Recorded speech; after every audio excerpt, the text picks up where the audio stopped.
episode of Super Reaction Bros. I'm Kristen. I'm Christopher. It is that time of the...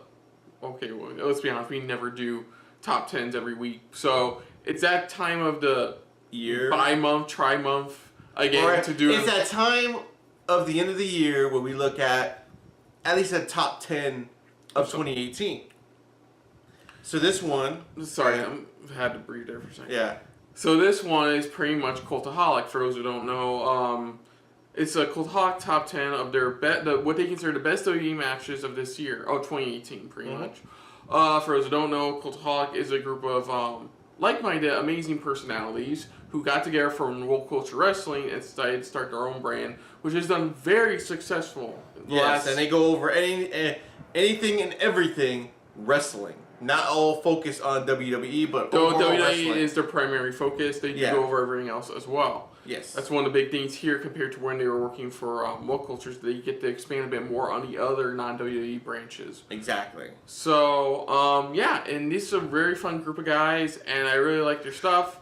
I figured since, we... End of the year type of stuff. Well, as of this recording, it's New Year's Eve. So as of right now, Happy New Year. Hello 2019.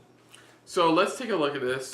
You have any favorite matches of 2018? Oh, yeah, I forgot that part. I also forgot about that. There's a numerous amount that come to mind. There's a lot, though, because there were actually some good matches. A couple more recent ones come to mind. AJ Styles versus Daniel Bryan at Survivor Series at TLC. Bryan Lesnar at Survivor Series.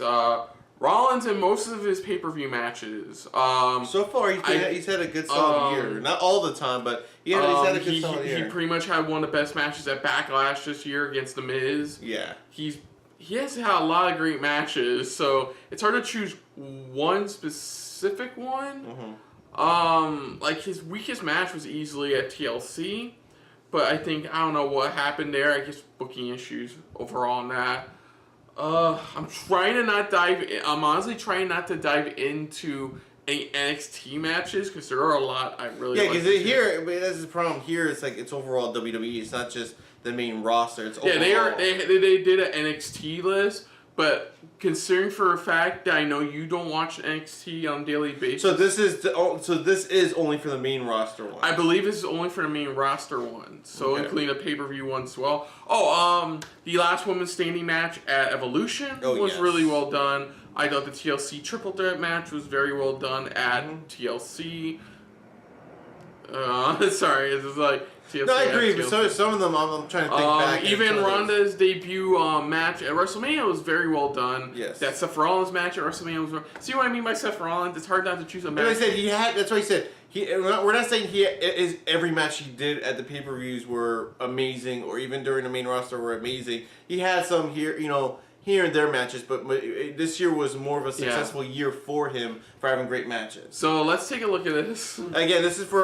Wait. We didn't go over your favorites. No, you have to realize I agree with some of the ones you have mentioned because those are some of the ones I would have mentioned myself. That's the thing. Okay. So this is Cultaholic's 10 best WWE matches of 2018. So here we go.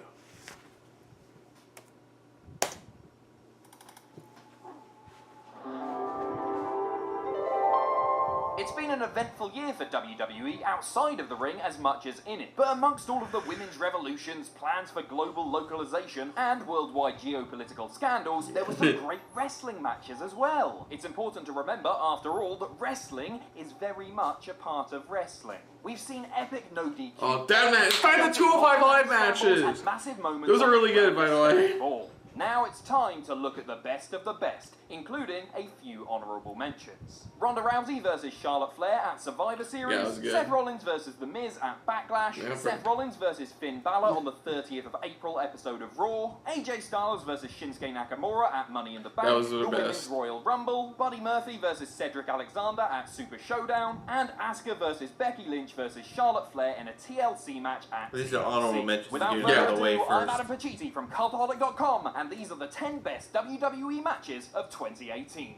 Join us. Number 10, the Men's Royal Rumble. Yeah, this was a very good 2018 year Men's of Royal Rumble. match may Yeah. have been relegated from the main event spot of the pay-per-view in favour of the debuting Women's Rumble match, but that didn't stop it from being one of the best 30-man Royal Rumbles ever. From the very first minute when Rusev was announced as entrant number 1, the crowd was red hot for a match that would have bits of everything. For the undercard guys, this match had stories for the likes of Heath Slater, who struggled to make it to the ring for several entrants before being tossed in by Sheamus. The punchline to the running gag being Slater eliminating Sheamus in near record time. In the mid-card, Finn Balor was made to look like a legitimate star, lasting from the number 1 spot until the last 4, and eliminating the returning Rey Mysterio along the way. While in the main event spots, the final 6 saw a showdown between 2 generations. Mysterio, Cena, and 2 Orton on generations. one side of the ring, That was Reigns, really Balor, cool and they set that Nakamura up. on the other, Yeah. and then a final 3 of Cena, Reigns, and Nakamura. To the Philly crowd's delight, and to the delight of each of us at home, the WWE didn't take the easy route of giving Reigns the victory to set up his inevitable match with Brock Lesnar, and instead went with Nakamura, who eliminated both Reigns and Cena to win what was a beautifully orchestrated Royal Rumble match. Number 9, the six-pack challenge for the WWE title at Fastlane. Another match featuring more than your traditional 2 Oh, yeah. wrestlers I that remember makes it onto that. our Some list is the good matches. Fastlane six-pack challenge WWE title match SmackDown offered to us back in March. Headlined by WWE champion AJ Styles needing to overcome all the odds to set up a huge WrestleMania title match with dream opponent Shinsuke Nakamura, this match, which also features some of the best in-ring talent in the land, namely John Cena, Kevin Owens, Sami Zayn, and Dolph Ziggler, was bell-to-bell carnage for nearly 22 minutes at the conclusion of this WrestleMania go-home pay-per-view. Not Oh, and fan Baron Fastlane Corbin was also in pay-per-view. the match. I didn't quite think he deserved the best in-ring talent in the land moniker. Well, not yet anyway, Baron. I've got your back. Everything about the way this match was presented just reeked of that big match feel. Cena even hit successive AAs on everyone in the match from the moment the bell rang, leaving only he and AJ Styles in the ring to play off their epic rivalry from the year prior. It was Cena and AJ's rivalry that would bullet point the action, bringing moments of investment from the audience between hectic sequences and exciting spots. Spots that included Baron Corbin charging Ziggler through some plexiglass in the crowd, Cena hitting an AA on Styles through an announce table, and Kevin Owens accidentally superkicking Shane McMahon, who was ringside for some reason, into the barricade. And with a flurry of offense finishing the match, this particular match of the year entry left everyone with a smile on their face. AJ Styles crucially still the WWE champion ahead of that proposed dream match. Number 8, Mustapha Ali. Yeah! Murphy on Yes! the 3rd of This July episode! of 205 Live. It's fucking Just ahead awesome. of WrestleMania, it was said that Triple H had taken the reins of 205 Live following Vince McMahon's decision that it was no longer worth his time, following a string of recently released brand main eventers and a We don't talk about those dark on the days WWE anymore. Network. But it wasn't until Buddy Murphy versus Mustapha Ali at the beginning of July that the world would come to notice. Building off an intense feud between the two, this epic encounter was precisely the brand-defining match that 205 Live needed to have. It was fast, risky, didn't put a foot out of place from a technical standpoint, and looked and felt like a true independent wrestling match in the best possible way. If you had tuned out of WWE main roster matches because they all look and feel the same, this was the antidote. Much Yes. like Murphy's match with Cedric Alexander at Super Showdown, this match was fought at a frenetic pace. Murphy's explosive strength and Ali's stamina and grace made for an excellent recipe for a wrestling match that just went and went and went and went and went with seemingly no letting up. The pair wrestled a few matches in 2018 that were all worthy of top 10 consideration, evidence of their immense in-ring chemistry. But it was this match at the beginning of July that won its spot here. The no DQ stipulation That part, lending that itself to spot the most was so creative fucking scare spots awesome. we've likely ever seen on WWE TV, and one of the sweetest looking Spanish flies from the barricade Yes. onto the announce table. Ali would come out on top in this one, but it was less about the individuals in this one and more about the brand itself. A brand being redefined by a quicker, more impactful style of wrestling we'd usually only ever see in WWE on NXT.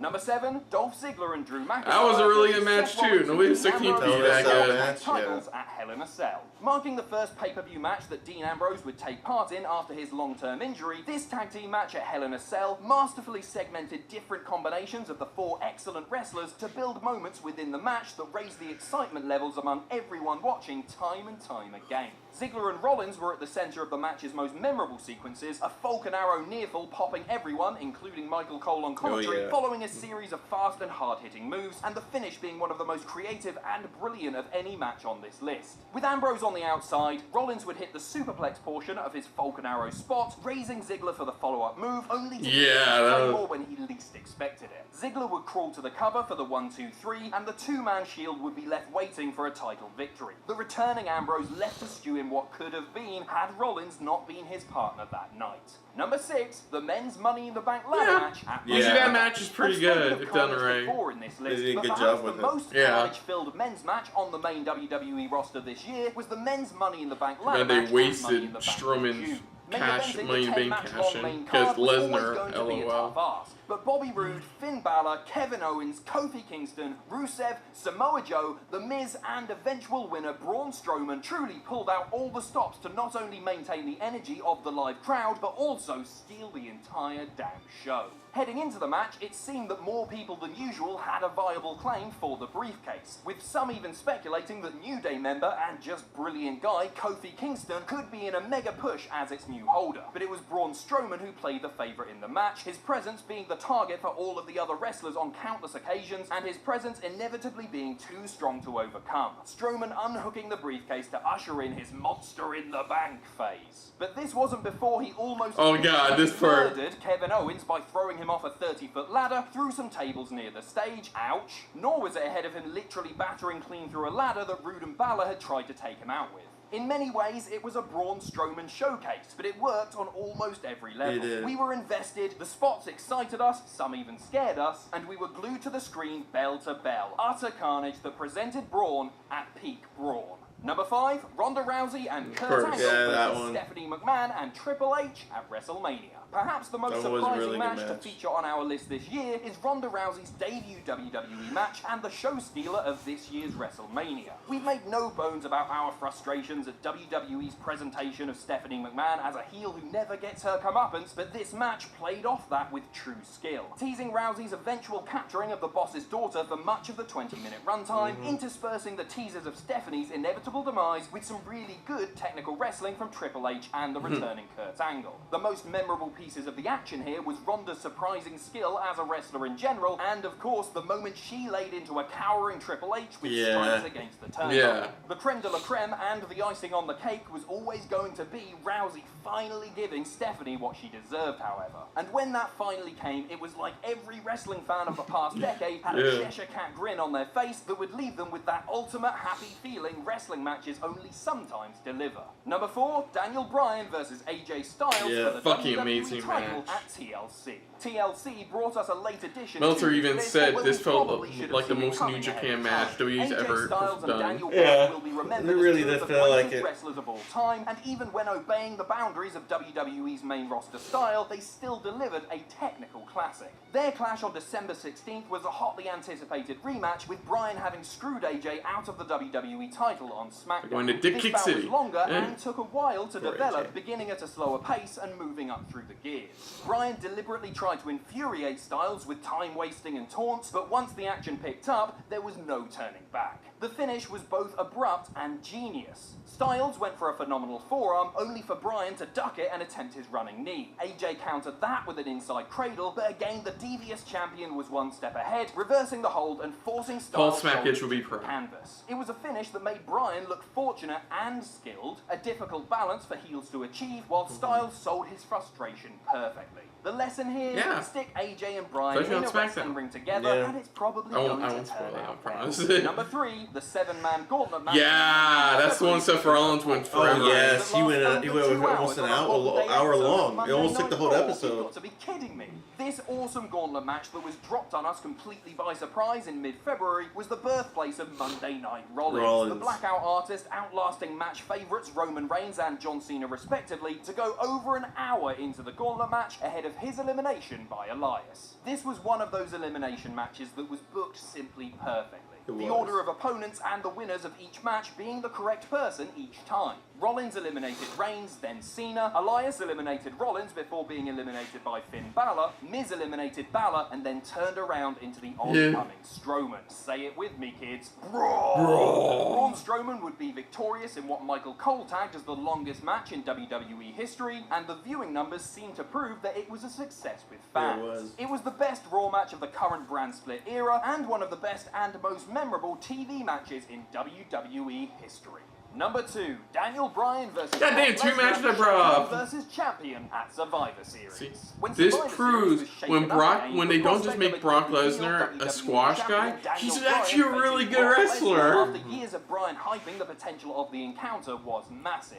When the pair were put into the main event spot on the pay-per-view, and Bryan made that self-assured entrance, complete with Animal Walk, this match suddenly felt like the sort of main event we'd been missing for much of autumn. It was a big fight feel, and everyone was on the edge of their seats immediately. The match itself went by the typical Lesnar formula in the middle, with the Beast suplexing the WWE Champion for fun. Something that didn't feel so boring when taking into account Bryan's history of concussion issues and the concern that was therefore attached to every impact. But it was either side of that section of the match that Bryan excelled most. Opening the bout with a cocky and arrogant Bryan almost literally running rings around the larger Brock Lesnar was a stroke of genius. But it was I was a little bit lying where he looks barking of, have a good night, folks! Having enjoyed the punishment of the Beast, Bryan worked Lesnar's strength against him to turn the tides of the match and chop down the bigger man to his own size. What truly sent the match over the top was how the pair had us believing that Lesnar might actually tap out of Bryan's. And this is what makes Lesnar still a good wrestler when he's not a cocky prick. The logical among us knew it would never happen, but for a brief moment it seemed like it was going to happen.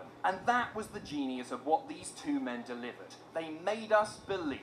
Number 1, Becky Lynch versus Charlotte Flair SmackDown Women's title in a last woman standing match at Evolution. This was the ultimate blow-off match to a red-hot feud, and it had all the levels of brutality you'd expect from a last man standing match. My only real downside with this match is there's a couple of spots that you go, from the 2000s. It's like, The use of weapons was creative and not bolted into the formula of the match, as can often be the case, with Charlotte locking Becky in the figure 8 between the rungs of a ladder at one stage, the act presenting both wrestlers having a battle of wills. The ref kicking the chair close enough. With the crowd hotly invested in and the failed table spot. Should have been the main event of the evening. The action itself undoubtedly stealing the show, courtesy of its mix of intensity and high-impact spots. Spots that included a brawl in the crowd, Charlotte crushing Becky through a table, Charlotte rising from under a pile of announce chairs, and the climactic powerbomb from the ring apron through a table at ringside. And to top it all off, the correct winner, Becky Lynch. So that's our list. Let us know what you think in the comments below, and you can follow me on Twitter here. If you enjoyed what we do here at Cultaholic, you can pledge to our Patreon. That's patreon.com/Cultaholic. And most importantly, don't forget to hit subscribe and join us. So yeah, for the most part, I agree with that list. Yeah. I forgot about 205 Live. I feel like an ass. I forgot about 205 Live. Well, he did bring up Mustapha Ali, but he only brought that up for a little bit because he thought, okay, the part's going to go over the main roster. I forgot about 205 Live. I totally forgot about... That's one of my favorite 205 Live matches, is that match between Murphy and Ali. Easily, my fave. But... I'm surprised. SixPack challenge. I forgot about that. I almost forgot about that. I forgot. To be honest, I'm just not a fan of Fastlane. It's a you weren't looking at you were looking at the pay-per-view instead of the matches within it, because there's certain matches and certain pay-per-views that there's usually that one great match and the rest are just shit. To be fair, the SixPack challenge was the biggest highlight of this year's Fastlane pay-per-view. Yeah, that's it. That was But to be also fair, there have been, as you saw, there have been a lot of other really good matches, so I can't remember all of them. Yeah. So, yeah, right now I believe it's rumored that they want Bryan versus Ali for the title at Rumble. As of right, these recording. Then apparently Asuka versus Becky for the women's title was planned, but then snuffed at the last minute because it was a pre-recording before something else for plans change apparently, and Paige had to take the kayfabe blame for it. Yeah. She had to take the but for the most part, I fully agree with this list. All these matches were absolutely amazing and were so very well done. There's definitely a couple more honorable mentions that they didn't bring up. There were a couple other 205 Live matches I believe could have made this list, as well as one or two Raw matches, Yeah. Raw and SmackDown matches, but that's fine. For what they have here, this was absolute best. Yeah, it was fantastic. Let's see what else. No, I can't really disagree with this list overall. Yeah, so, was there any... No, you pretty much did everything. Okay, cool. So, other than that, if you're new to the channel, you can hit the like button if you want to talk some more about stuff like this. Comment down below if you want to share us around, share it around. And if you like us just a little bit more than anybody else when it comes to talking about wrestling, hit the subscribe button down below and hit that bell icon as well. Let us know what you thought of this top 10. Do you have your own personal top 10 favorites for 2018? Do you think they missed out any other matches you thought that should have been on the list? Let us know in the comments below. I mean, if you've never heard of Cultaholic, check them out. Especially if you're a huge wrestling type of fan. They really dive deep into history, to their own personal top 10s for a lot of wrestling, and not just for WWE. Overall, it's everything wrestling pretty much you could think of. Just let us know what you guys thought of our reaction overall to this top 10. But most importantly, put down. Sorry, my mind drifted off. But most importantly, thank you for watching. So until next time, I'm Kristen. I'm Christopher. And this has been a very wrestling-filled episode of SRB. See ya. Later. Hey guys, thanks for watching. If you want to check out our previous reactions, As well as our other shows. click the playlist down below. And if you want to check us out in the social universe, You can check us out on Twitter as well as Stardust. at Super React Bros.